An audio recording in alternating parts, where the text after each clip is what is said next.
Excellent, thank you. Beside all those things, I also have 2 daughters who just graduated from med school and nursing school, which is probably a better achievement than all the other things to you.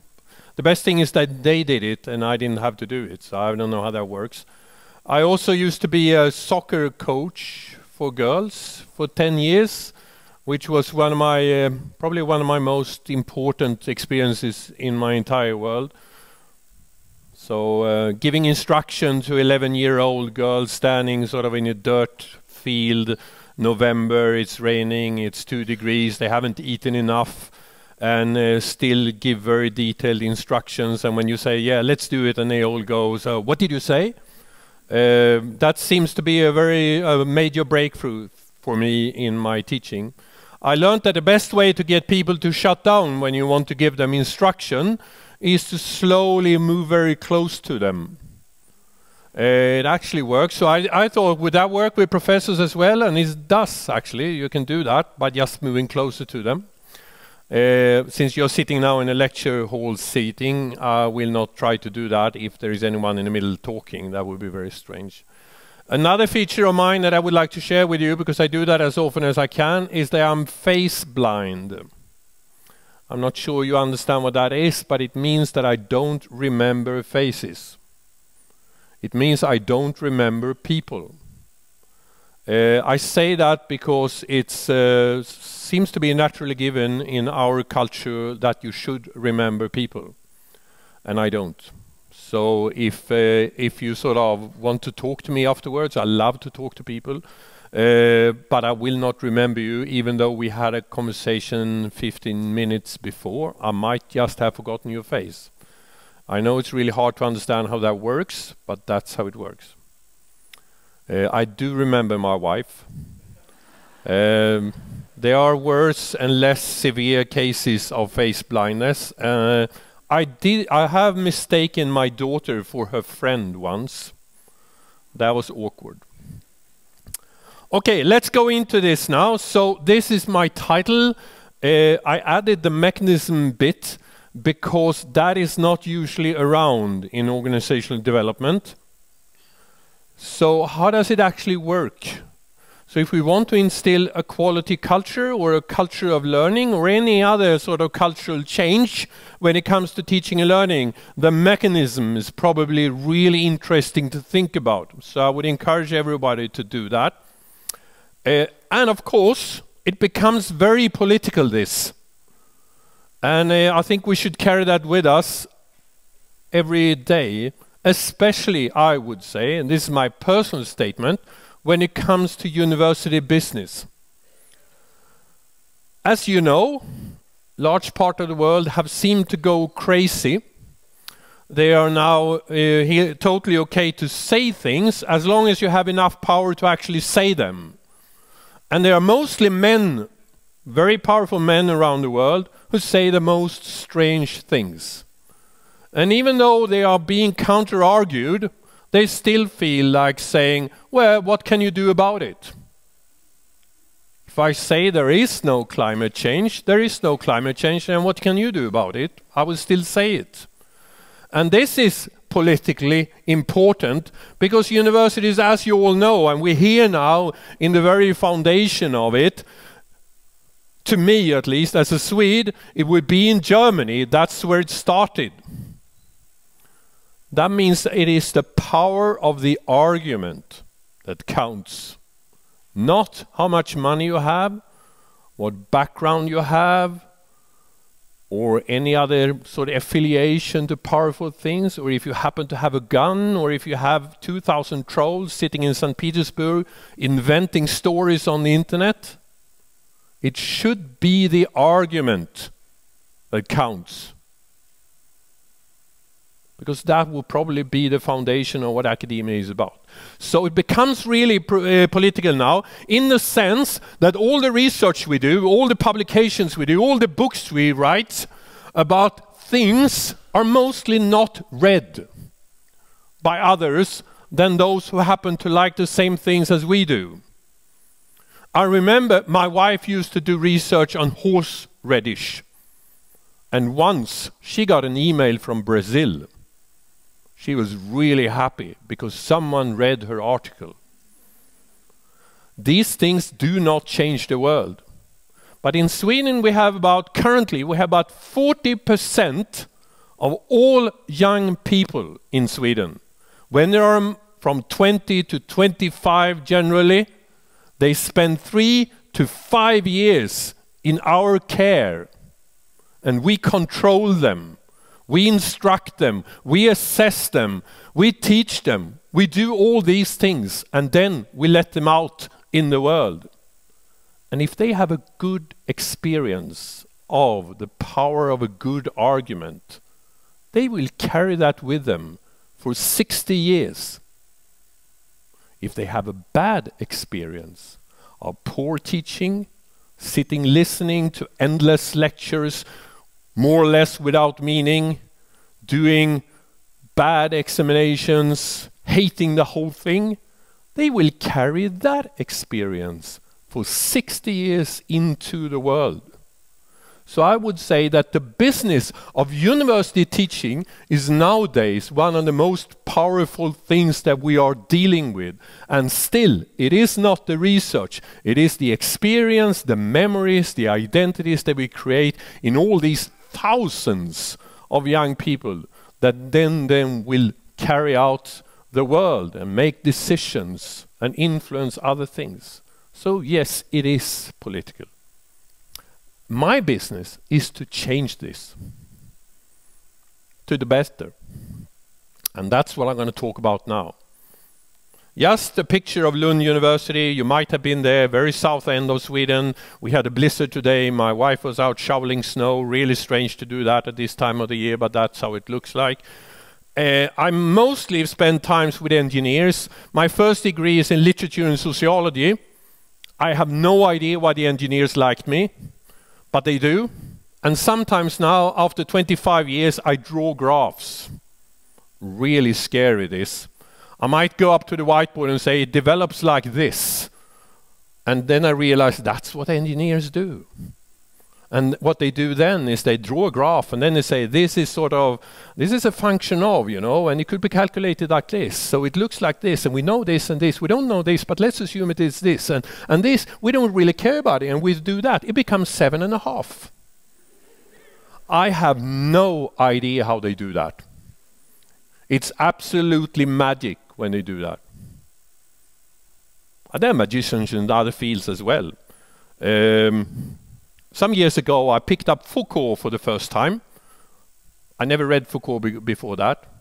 I have a sort of great thinking about him, and I took this book, and it was in English. It wasn't translated into Swedish as far as I know, and it was called in English, The Order of Things. And I thought, he can never pull that off. That's impossible to write a book titled like that. And then he did it. And it changed my way of thinking. And I have no idea how he did that. There's almost no empirical material. It's mostly an invention. But it is a perspective that has the power of change everything. Yeah, so we have magicians in this business. I have no idea what they are doing. You can just ignore them, I guess. Or should I pay attention to what you do? Not really, no, all right. So just carry on. Okay, so what we do now, and this is Lund University, Faculty of Engineering I'm talking about. This is what we do. And the first slides here are nothing unique. Most people do these things. So we want this old culture of private teaching, no peer review, no documentation, to become collegial, peer-reviewed, and documented, right? Many people do that. They try to do that, try to achieve this cultural change in higher education, because we know it is good, and we know that research culture is fantastic because they do this, right? But we have different takes on how it works. And one thing we could remember when it comes to being public and peer review is this. We don't peer review research. We peer review accounts from research. So whenever we think about, wouldn't it be nice that if teachers sit in and look at each other, or couldn't we sort of assess a lecture or a seminar doing that? Because that's peer review. Yeah, it's a sort of peer review, but it's absolutely not the kind of peer review we do in research. I haven't seen a single peer-reviewed chemist piece of research where the other chemists come into the lab and hang over the shoulder and say, oh, you're doing, no, you're not doing that, oh, you're doing that. That's not what we do. We peer review accounts, stories, narratives, codified material from research, and that could be possible to do in teaching as well. Yeah, we can. And here's the mechanism. This is how it becomes better. It's not harder than this. If teachers talk more to each other about teaching, and if they talk in better ways, it will be better. There you have the answer. That's the mechanism. So what do we do? Well, we do a lot of stuff that most people do. We organize conferences, we have criteria, we have friends, we have databases of accounts of teaching and all that kind of stuff. We do educate people, run pedagogical courses and all that kind of stuff. We also work with leaders, and we try to develop leaders' capacity to lead teachers and teaching. And as you see here, most people around the world who are in the business of educational development are doing these things. So it seems like there is a common ground in academic development in how we do these things. The problem for us is, why is it so damn hard? Why is the organization so resilient? On the other hand, you can turn that upside down and say, thank you for it is so resilient, because we still have universities in this world. Universities are one of the most ancient organizations we have nowadays, and they seem to be unchangeable. Despite what happens in the world, of all the bad things that happen, we still are there. Yeah, we universities, professors, doctoral students do research, whatever, teaching and all that kind of stuff. So it's good that they are resilient, but we want to change them. So now we're going to go into organizational culture in a way that I like. So I'm just going to tell you this because I find it very interesting. Yeah, and culture. We put these flowers up here because they are like academics. Me and myself and Katarina, my significant colleague, we went to SEDA, which is the Staff and Educational Development Association in England, so it's a UK thing, and they had released so much money for this at that time. We didn't know. We arrived to the conference and we thought it's another conference, but 1 week previously there were millions of pounds released for academic development in England, and all these people who like to be individual thinkers and critical thinkers, they all went like, you know, like small baby birds, you know, when the mom and dad comes with food, they all rah, rah, rah, rah, and they want food. And they all like these flowers. So we are like that. We are extremely social animals in academia. We pay attention to each other all the time. And we have to, because we assess each other all the time. We assess each other from the first day you are a student. Sometimes you're even assessed after you're dead. As an academic. We have in Sweden a paper, in Lund we have a paper, and when the professor is dead, some of the other colleagues write an, what's that called in English? Obituary? It's a hard word. Couldn't they speak Swedish? Or I know you prefer they spoke German, but anyway. So then there are other professors writing up this memoir text there, and you can see these other professors reading that of this dead guy. Say, he did famous research on this and it was really breakthrough and seminal work, and they sit there with a morning coffee and they go, no, it wasn't that seminal, no, we know it. So every piece of this assessment that we do of each other creates a hugely sort of dense cultural web of social interaction where we have to keep track of each other all the time. And we all know that if I'm on this level and suddenly I become invited for a symposium a bit higher up, that means, wow, that's more capital. It's like capitalism, but sort of reputational capitalism. And if we are not invited, we go, oh, I should have been. So all these networking is really important. And that's the heart of what I'm going to say here. And we're going to start with this, because culture is constructed every day. Every day we meet at work. When I meet my colleague Anders, I go say, hi Anders, and he says hi. And by doing that, we confirm that the culture today is more or less as it was yesterday. And then we start talking about things. And the way we talk is a confirmation of, yeah, the world is stable. You know, we don't have to think much about it. We don't have to go cognitively up here. We can just still and relax and pretend that things are like it was. That's how culture is constructed and maintained every day, every second. So, of course, it becomes very important for academic teachers and academic teaching cultures. How many do you talk to about your own teaching? I just assume now you all teach. So how many individuals do you have real conversations with? How many individuals do you think that you go and talk to when you have a problem? Or when you had a fantastic success? When there was someone who did something outstanding? Or when you're just feeling bad or being sad about something and want support? How many people do you talk to? Take 20 seconds and summarize those.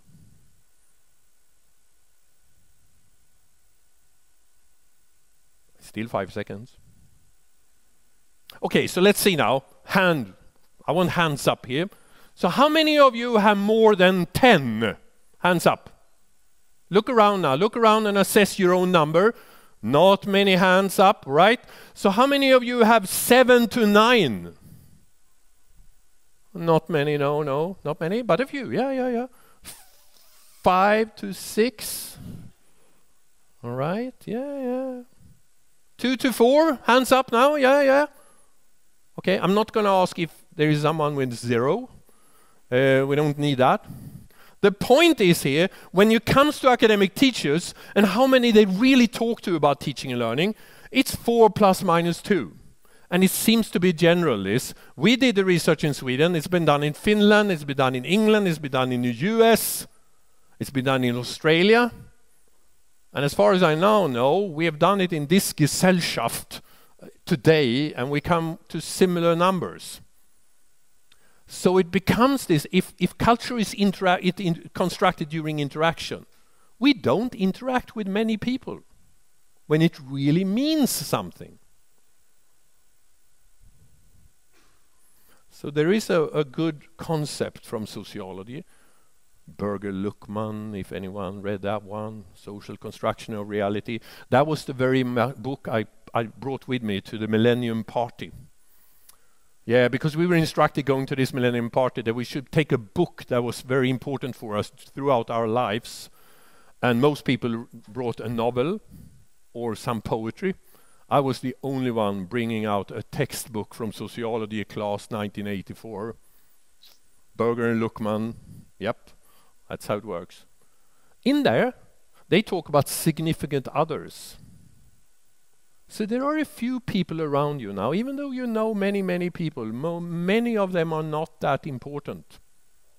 Some of them are much more important, and those are significant. So my colleague Katarina, when she comes to me and says, Torgny, I think you should read this article, I do read that. Yeah, after this lecture, one of you might come up to me and we do the ritual of reference exchange that we have in academia with a piece of paper and give it to me and say, Torgny, you know, this is a really nice paper. I learned a lot from, I think you should read that. And I would take it with my both hands like I was a Japanese business card receiver. And I would bow and say, oh yes, please, I would really read that. And then I would do this loop in my head. I'm going to put that on the pile of articles and then read them when I get the time. And we all know what happens with those. They will never be read. But as I said, when Katarina gives me something, I do read it. That's a sign of significance. So, we all have significant networks. But we put stars in here because they are academic teachers, these. So naturally they are stars. And if we look at one here, and think now, this red star here is a teacher, and I'm giving a graphic representation now of those interactions that contributes to this teacher's understanding of the true reality of teaching and learning. And in this case, there are 4 other people. So by interacting to those 4 other people, this teacher decides, I cannot do continuous assessment. That is awful. Students are lazy. They are much worse than they were when I started because we were all excellent. And that experiment over there, it might be done, it might be able to do in medieval history, but would be totally impossible to do in ancient history because that discipline is so different. Those decisions are negotiated in those significant interactions. And when it's done, it's true. So it means that we have many, many, many realities in higher education. We have many, many teaching and learning regimes constructed through these interactions. So I put 2 others in here, and when you look at those, you see now that the organization having, in Lund we have about, I think we have 3,500 or 4,000 academics, which all teach. And then we have 1,000, I don't know, 2,000 doctoral students perhaps, and they all teach. So you see there become many interactions. It becomes a web of interactions. And in those interactions, that's where it is decided, what I can do and what I cannot do in teaching. So now let's say the rector of Lund University talk to these people and say, you know, I think we should have more student active teaching. Not much would happen. Long time ago, I was employed in the Swedish Army. That was a real long time ago because I grew up in a military family, so I continued for a while. And I remember once, I came to work. I was an instructor in a company in the local regiment, and the company commander, he was a captain. He received us, we were about 15 or 20 of us, instructors, and he said, you know, I decided this morning that we're going to change a few things. But I don't have time to tell you, so I've written them down on a list. And he showed us a piece of paper, a handwritten piece of paper with 10 points. And he said, I nail it up here, so you know that what we should change. And from that very day, all these 10 things changed. And now I want you to play with your mind and say that the rector, this here comes the deans, you know, I decided we should change a few things today. And I've written them on a piece of paper here, and you can all follow. I mean, that can't be done. Partly because of this, because the rector is not an important person when it comes to true beliefs about teaching and learning, because he had no clue. You could put down the Pope, or even maybe God, if he could do that, or I don't know, a Superman could come down, and it wouldn't matter, because we train teachers to decide things. We recruit people who have the capacity to formulate a position, argue for it, and defend it against critique. That's one of the main businesses we do in academia, so no wonder they will not change. No matter what research we show them.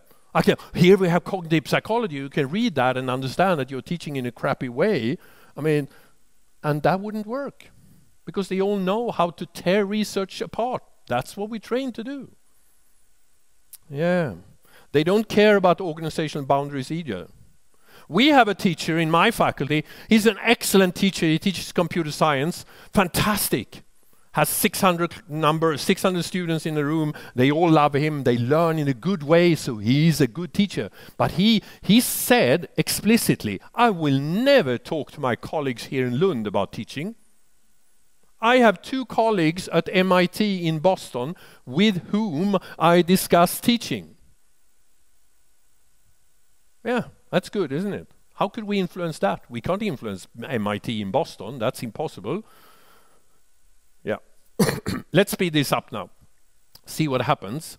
Yeah, we go from this because you can do graphs on that. You can do network analysis and you get these hugely complex networks of interaction and nodes and all that kind of stuff.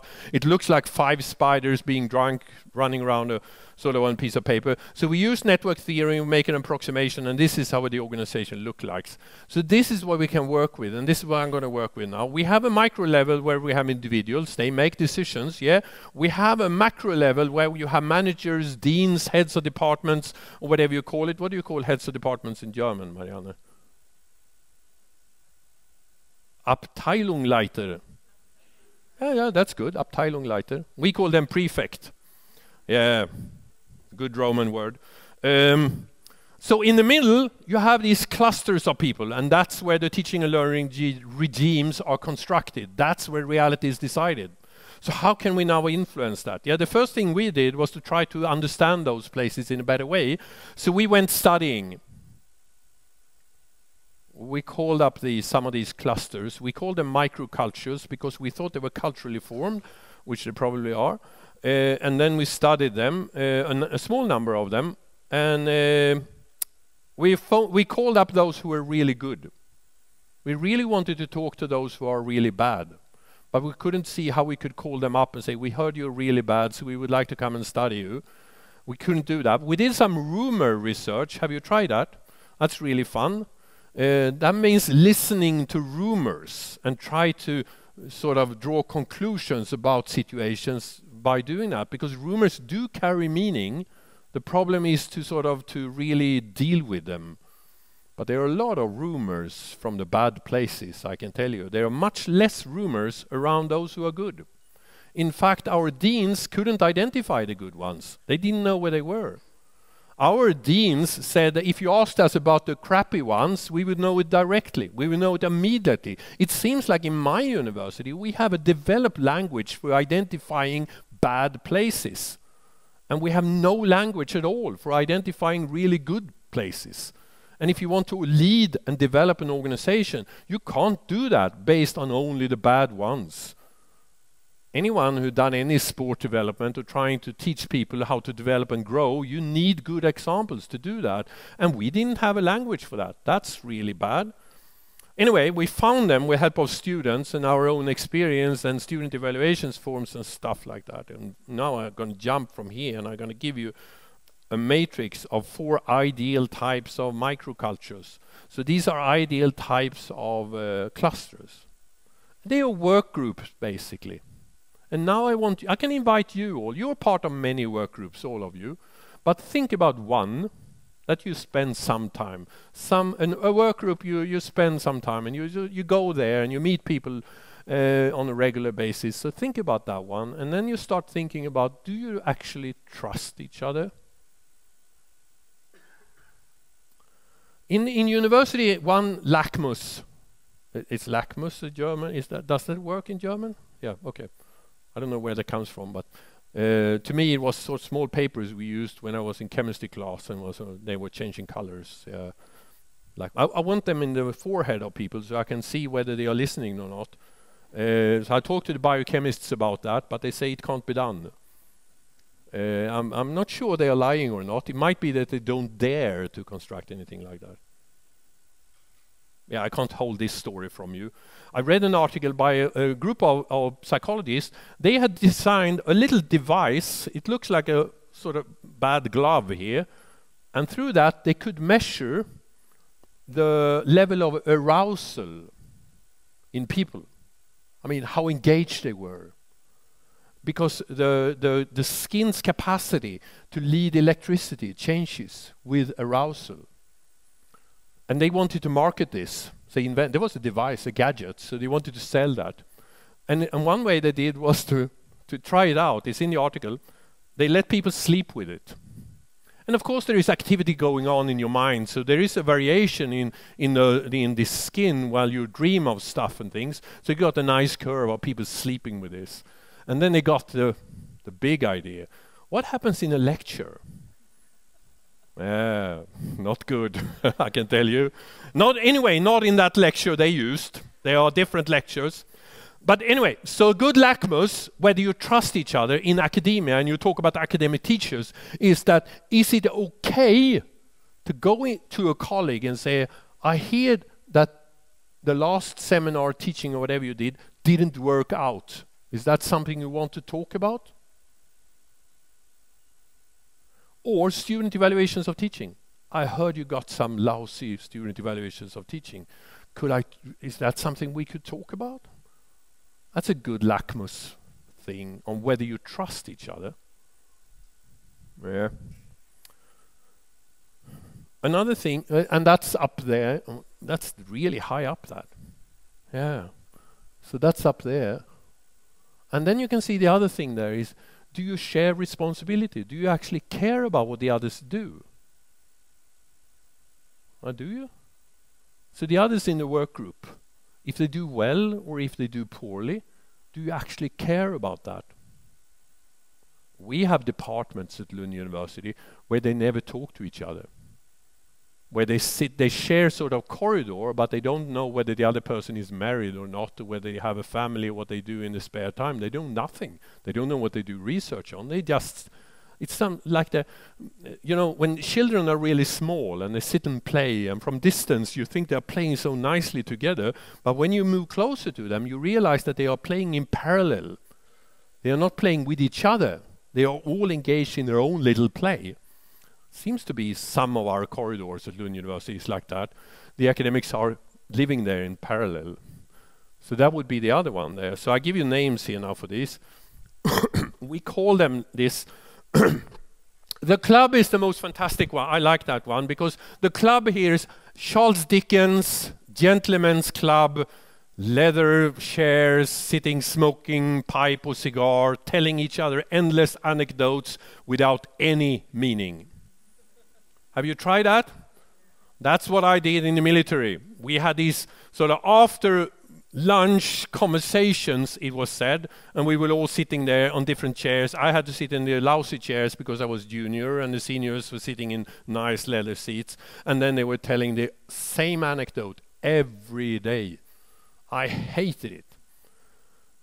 But there were a lot of trust. You see how it works now? You will never be challenged, but there is a lot of trust. It's a fertile ground for anecdotes. The Square, it's a movie by a Swedish, but that's not the one. The Square here means that you enter into an area and you have no idea who the others are. You might not really trust them, but you don't care about them either. It's like going to a conference alone for the first time. You know no one. And you have no part of your old life is left with you either. You're just there. I did that once. I went to a language course in Switzerland studying French for 3 weeks, and I pretended I was an author. I was 24, so I pretended I was an author, and I could do that for 3 weeks. They all loved me, and they were talking literature to me without me being an author at all.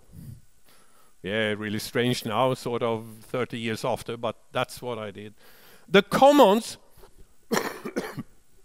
is a place where people take mutual responsibility for things and they do trust each other. Elinor Ostrom, Nobel Prize 2009, made research on these places in the world. There are many places where people take mutual responsibility for things. Yeah, and the market. Yeah, and then they can be developmental or not. So I just leave this with you. I'm not going to go any deeper with this, but we all want developmental commons because they do produce good teaching. We don't want conservative commons because they are conservative bastards in the organization. They don't develop anything, but they have their own language, so you can't talk to them. Yeah. Oh yeah, let's move on. Go back to this. What do we do to change? I said we need more conversation, better conversations, and when we think about the organization, we should think about strong ties and weak ties. And this is from Granovetter 1973 article, fantastic one. I know he's been sort of mentioned for Nobel Prize because of that article. It's called The Strength of Weak Ties. And from that article, you could derive from what I've said and the model, that what you really should pay attention to as an academic developer or educational developer or dean if you want to develop your organization, you should pay attention to the weak ties. Because people take care of the inside cluster conversation on their own. Those are the green ones, the strong ties, the identity ties, the significant ties. They take care of that on their own. But if you leave academics on their own, they probably specialize to a degree where they can't talk to each other anymore. So you need to put on an effort for these weak ties. I keep track of time there. So what we do then, one thing I should tell you, we organize a conference like many other people do, and we have people to write.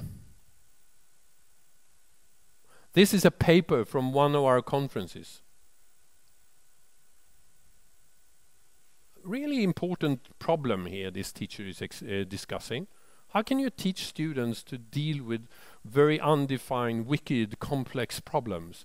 Really important to learn to do that in engineering. So this is one regular academic in my faculty of engineering writing, teaching and learning to other teachers in the faculty of engineering. We have a database. Oh, do we have EduRoam here? So I can just go online. Yeah, it's an Apple, naturally. Of course, I show you, see if I can show you. This was a bit improvised here. See whether we find EduRoam here. Because this is what we demand from our teachers. They have to write these things. And as you see there in the text, it's very dense. It's times 10, 2 columns, 1,300 words.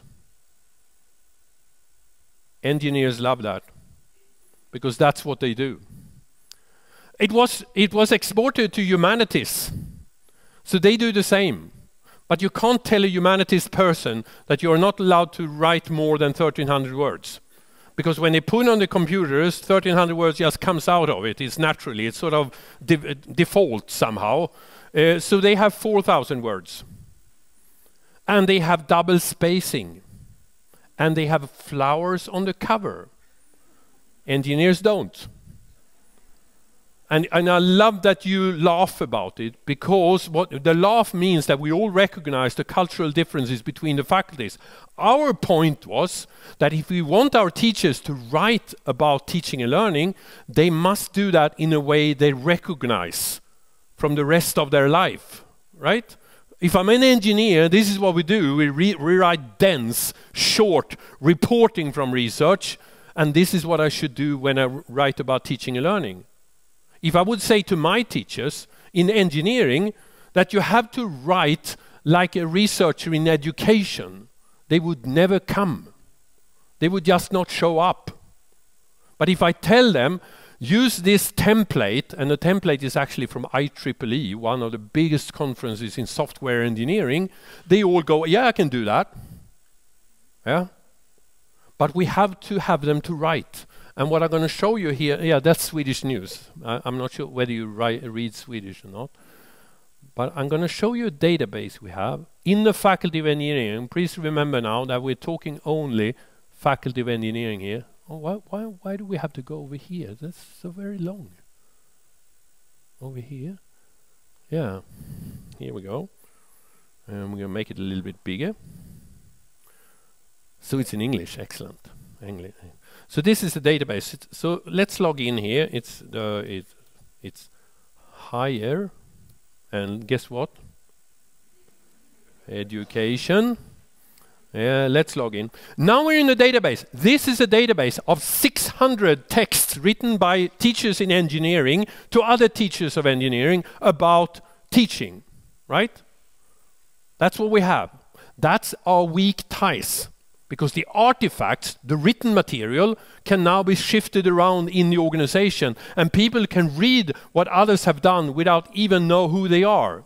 They don't be in the same room. They can just sort of search for it. So let's search for something. And we search for something which most teachers are interested in. You might not, because you're sort of specialist in education. But so teachers would look for lecture. So what do we have about lecture in here? Yeah, here we have about lecture, so you can see. Yeah, here we go. This is a text from 2015. Note taking in lectures, handouts as a helping tool. Promoting deep learning in lectures, that means deep approach to learning. We have a really hard time getting to use the term deep approach. So there is a potentially learning threshold here. There is a misconception. We are not really aware of what that means. They use deep learning. We let them do that. Engaging and maintaining students' interest during lectures. So you see what is in here. These are teachers being writing. You can see the names of them. Here we have Konrad Wilken, Blank Andres, what's that name?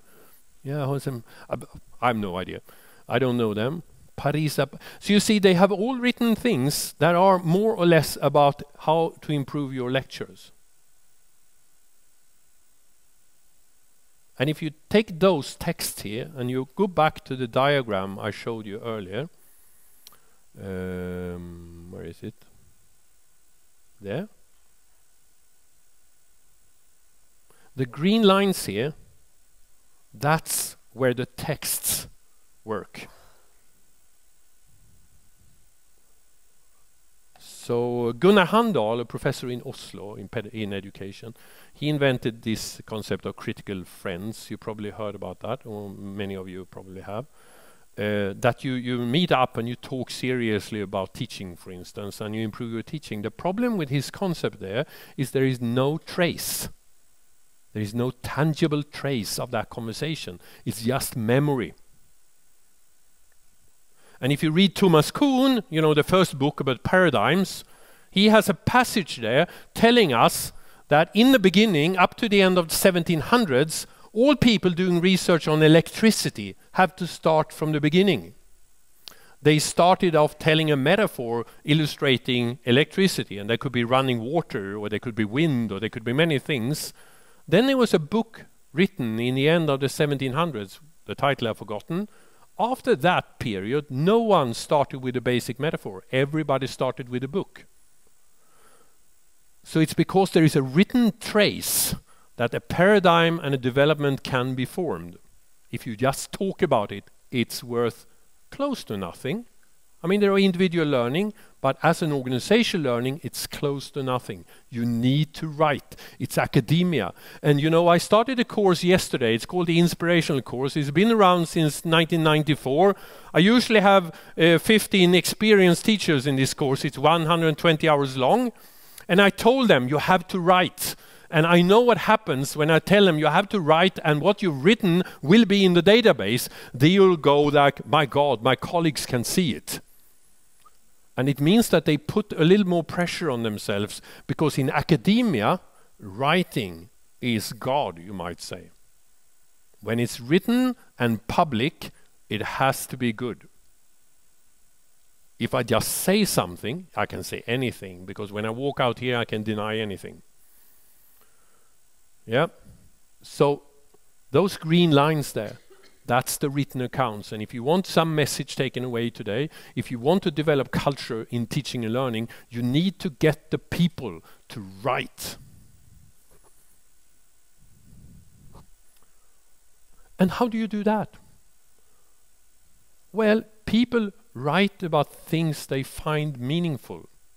So it means that we cannot tell them what to write about.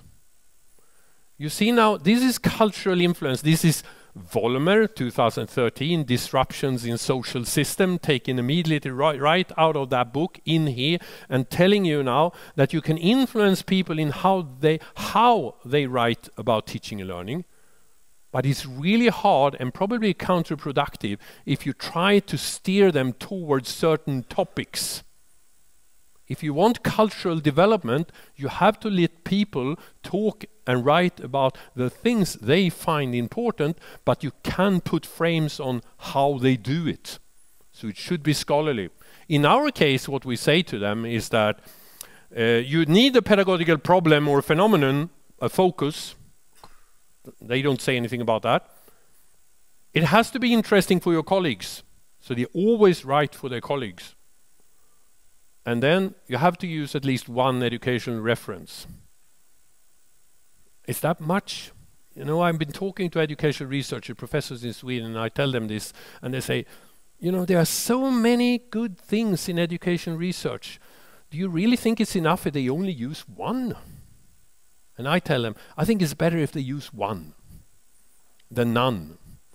And then I can ask them, how many concepts from educational research is needed for a teacher to develop teaching for, let's say, 5 years? Not many, I can tell you. So it's good enough, often it's really good enough. Deep and surface approach to learning, solid taxonomy, constructive alignment, and then you can follow them wherever they go. If they go into motivation, give them literature on that. If they go into sort of how should I assess, give them things about assessment. But the common ground there not much is needed. There is a fantastic article by John Biggs, you probably know that. It's from 2012 and it's called What the Student Does. There's a lot of good stuff in that. And we're going to do exam on these teachers I talked about, those I met yesterday. Next week, we're going to do an exam on that text with them. They don't know that yet. They're going to exam each other on that. Yeah. Where are we?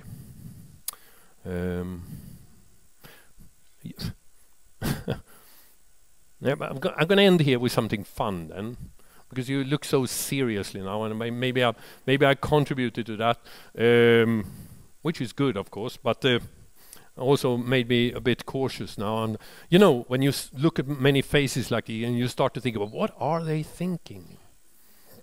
What are they thinking? I'm an academic developer, so I can organize a little event on that. You know, a little sort of buzz group on that. Americans had much fun the other year when I asked them to do a bus group. Well, yeah, not so fun though, because they were Americans. They thought it was fun, but to me to say is really hard. So anyway, I'm gonna do some fun here, and this is just, you can think about your own organizations now, and it's a bit off topic, but I like this model, and it's sort of a heuristic on how to do things. So the balance of power in organizations. So I want teaching to develop, right? So I want educational development to happen. There are always positive and negative people in the organization, right? So we have the plus people. You have them too. These are the academic teachers that develop teaching. Whatever you do to them, you could punish them for it, and they will do it anyway. Because they are passionate about teaching. They are excellent teachers. They do this. So those are the plus people.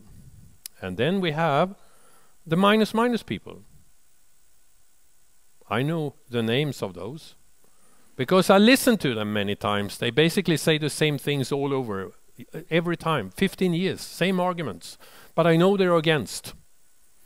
These two groups are usually, if you're in a natural state, they are debating with each other. These two groups. And if you invite the plus people, they come and they share their wonderful stories, and they love to be there, and because they want confirmation of that they're doing good things. And the minus people want to be listened to, so you have to recognize them as well and stand there and smile and say, yeah, I hear what you say, have you thought about, and all that kind of stuff.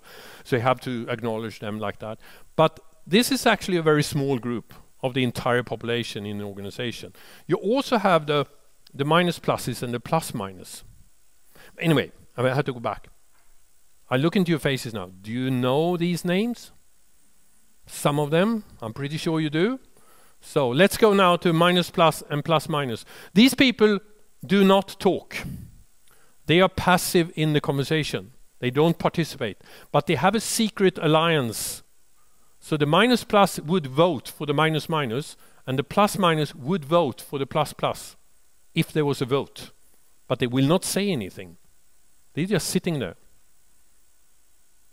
And according to what I've said already, more conversations and better conversations will result in better teaching. Yeah. There you go again. If you can get the plus minus and minus plus into the conversation, you will change the entire arena. The whole business will change. So you get another easy bit mechanism here. So the trick is the same. How do I get the quiet to become part of the conversation? Because if they do, the plus and minus stalemate conversation, when they run their hobby horses against each other, that will just fall apart, because these other people will introduce so many new aspects into the conversation. So the whole thing will be rearranged. You can try it, it happens. So again, I can say the same thing as I said earlier. If you want them to take part in the conversation, you have to frame the conversation in a way they are secure with, so they understand the rules. As I said, in engineering, in our place, when we say 1,300 words times 10, 2 columns, people go, yeah, I can do that. And then you have to let them talk about whatever they want to talk about, as long as it is teaching and learning.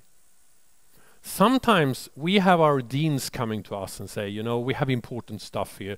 There is a thing coming up from the government. It's going to be about sustainable development. So couldn't we introduce a conference here where we have sustainable development as a theme? Teaching in sustainable development. Wouldn't that be nice, they say? And we say, no, you can't do that. This arena, this area here are for teachers. If you want to talk about sustainable development, send in an abstract. You better hope it's accepted, and then you can present. Which they do nowadays, the deans, because they know the rule of the games. And the rule of the game is that you have to participate in this way, but if you participate in this way, you can say whatever you want. And we have strange examples. I'm going to end off with one of the strangest. So 2003, we introduced a student evaluation system in my faculty. Or that, could you turn that off so it's sort of, so it's not so, but yeah. So we introduced something. It's built around course experience questionnaire. It's a Paul Ramsden questionnaire. It's used in Australia, and we use that too. Every course, we now have a database of 250,000 questionnaires. Something we never use it, but it's there. So we have this course experience questionnaire, and we introduced that in the faculty. Not all teachers like that. Some of them were really angry. They felt controlled. You know, Big Brother is coming in, watching you in the classroom. I think that's fairly general. That would happen here too, I guess, in many places. I'm engaged in Canada in those conversations, and they use student evaluations of teaching in a weird way, I tell you. Yeah. But this is in our place. So we introduced this questionnaire. It's 25 questions. It's basically about deep and surface approach to learning. If you get high numbers, you have a course introducing, supporting deep approach to learning. If you have low numbers, you are supporting surface approach to learning. That's basically what it is. But there were two teachers, one in math and one in physics, who said, it's awful. It doesn't work. It's a bad instrument. Sometimes I think it's really strange with academics. They know what it means to be a scholar in a field. You know, you read, you study for years. And even though you have done that, you read all the literature, you're a bit humble, you know. Our results indicate that. That's what we write, sort of. But in conversations about teaching and learning, suddenly you don't have to read anything. You can just say, it's crappy instrument, they say. And I find that interesting. So we said to them, okay, if you find it crappy, write a paper for the conference. 1,300 words, right? And they did. That's a bit honor, a little gold star to these two teachers, because they decided to play the rules, by the rules. They did an experiment, and I'll tell you about that, because that's what they told their colleagues. The colleagues in the room were about 30 of them.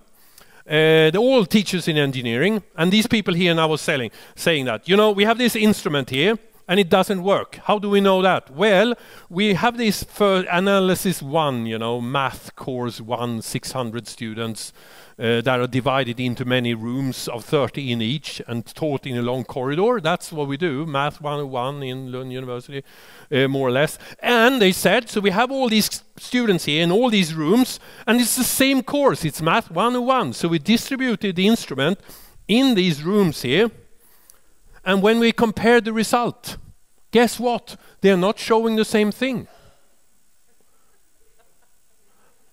They said to their colleagues, and the colleagues went like you a little bit, like, and then someone helped them and raised their hand and said, but wait, do you mean that it's the same thing going on in these rooms? Yeah, it's the same course, Math 101, they said. But, you know, they're different people. And that reaction from the colleagues, from those whom they know as good colleagues, changed the whole business for them. And now it's up to you if you want to guess or want to have a vote, would like to suggest, what piece of research could I have shown these people that would have changed their minds? And I would say nothing, because they tear research apart. It's like a chainsaw massacre if they don't like the research. Could I have said something? If I did say something, they would say, do you know math? And I don't, so I'm off the business. But when 30 colleagues are indicating, you know, there is something wrong here, that's when things start to move here. And that's the power of the green arrows. That's the power of the written material. Otherwise, there wouldn't have been that kind of conversation. And now it's 17 minutes past 3 and people are starting to leave, so I have to close here. So, well, thank you for showing me the faces for an hour. So, yeah, thank you very much.